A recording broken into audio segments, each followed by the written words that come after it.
할렐루야. 사랑하는 성도 여러분, 평안한 하루 보내고 계십니까?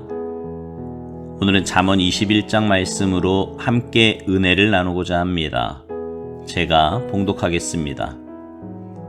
왕의 마음이 여호와의 손에 있음이 마치 봇물과 같아서 그가 임의로 인도하시느니라. 사람의 행위가 자기 보기에는 모두 정직하여도 여호와는 마음을 감찰하시느니라. 공의와 정의를 행하는 것은 제사 드리는 것보다 여호와께서 기쁘게 여기시느니라. 눈이 높은 것과 마음이 교만한 것과 악인이 형통한 것은 다 죄니라.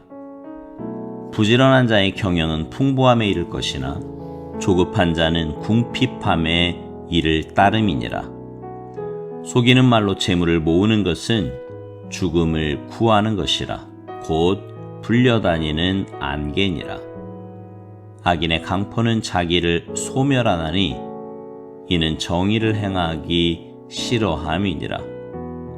죄를 크게 범한 자의 길은 심히 구부러지고 깨끗한 자의 길은 고드니라. 다투는 여인과 함께 큰 집에서 사는 것보다 움막에서 사는 것이 나으니라. 악인의 마음은 남의 재앙을 원하나니 그 이웃도 그 앞에서 은혜를 입지 못하느니라. 거만한 자가 벌을 받으면 어리석은 자도 지혜를 얻겠고 지혜로운 자가 교훈을 받으면 지식이 더하리라. 의로우신 자는 악인의 집을 감찰하시고 악인을 환난에 던지시느니라. 귀를 막고 가난한 자가 부르짖는 소리를 듣지 아니하면 자기가 부르짖을 때에도 들을 자가 없으리라. 은밀한 선물은 노를 쉬게 하고 품 안의 뇌물은 맹렬한 분을 그치게 하느니라. 정의를 행하는 것이 의인에게는 즐거움이요 죄인에게는 패망이니라. 명철의 길을 떠난 사람은 사망의 회중에 거하리라. 연락을 좋아하는 자는 가난하게 되고 술과 기름을 좋아하는 자는 부하게 되지 못하느니라. 악인은 의인의 속전이 되고 사악한 자는 정직한 자의 대신이 되느니라. 다투며 성내는 여인과 함께 사는 것보다 광야에서 사는 것이 나으니라. 지혜 있는 자의 집에는 귀한 보배와 기름이 있으나 미련한 자는 이것을 다 삼켜 버리느니라. 공의와 인자를 따라 구하는 자는 생명과 공의와 영광을 얻느니라. 지혜로운 자는 용사의 성에 올라가서 그 성이 의지하는 방벽을 허느니라. 입과 혀를 지키는 자는 자기의 영혼을 환난에서 보전하느니라.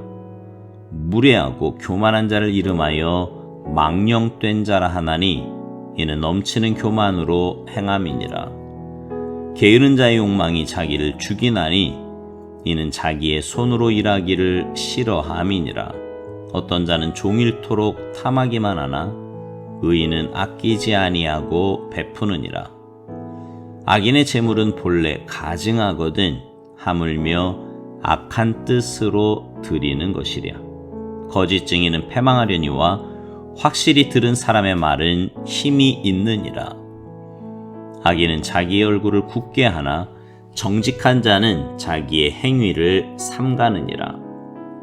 지혜로도 못하고 명철로도 못하고 모략으로도 여호와를 당하지 못하느니라. 싸울 날을 위하여 마병을 예비하거니와 이김은 여호와께 있느니라. 아멘. 여러분은 신자와 불신자를 어떻게 구별하십니까? 단지 교회 나가는 것과 나가지 않는 것으로 구별하시나요? 물론 그렇게 볼 수도 있지요. 그러나 그것은 사실 정확하지 않습니다. 결론적으로 말하면 삶에서 나를 위해 사느냐 아니면 나를 위해 십자가 지신 주님을 위해 사느냐가 그 구분의 기준이라고 볼 수 있습니다. 오늘 본문에 보면 우리 하나님은 우리 인생들의 주권자이심을 보여주고 있습니다. 우리에게 주권자로서의 하나님을 우리에게 보여주시는 것은 우리 인생들이 생사화복의 주권자이신 그분의 뜻을 따라 나를 포기하고 그분에게 초점을 맞추라고 하시는 거예요. 여러분, 인생이 언제가 가장 행복합니까? 생사화복을 주관하시는 절대 주권자에게 순종하며 사랑하며 살 때가 가장 행복한 때입니다. 언제 인생의 위기가 닥치나요? 두말할 것 없이 생사화복의 절대 주권자이신 하나님의 말씀에 불순종하며 미워하면서 살 때가 가장 불행한 지옥과 같은 삶이라고 할 수 있습니다.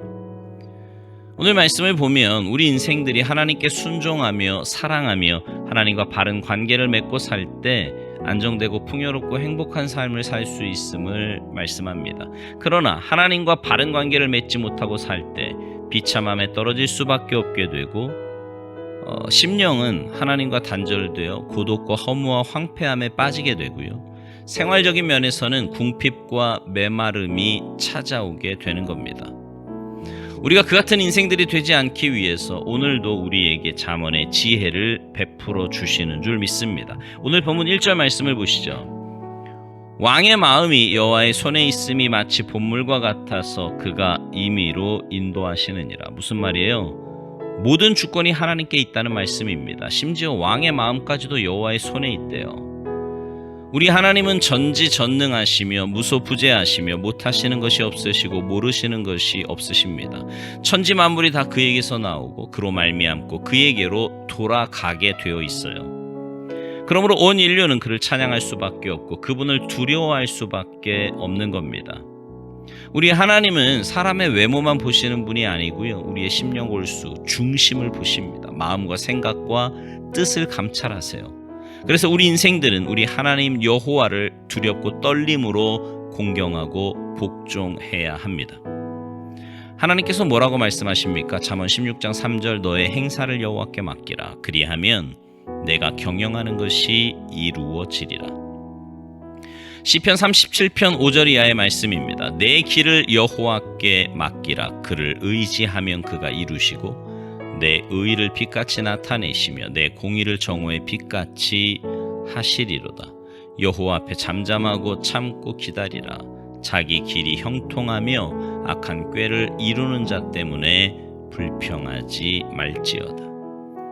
이것이 절대 주권을 가지신 하나님을 인정하는 성도의 생활 자세입니다. 이 사실을 인정하고 사는 성도들은 늘 하나님의 능하신 손 아래에서 겸손한 생활을 하게 됩니다.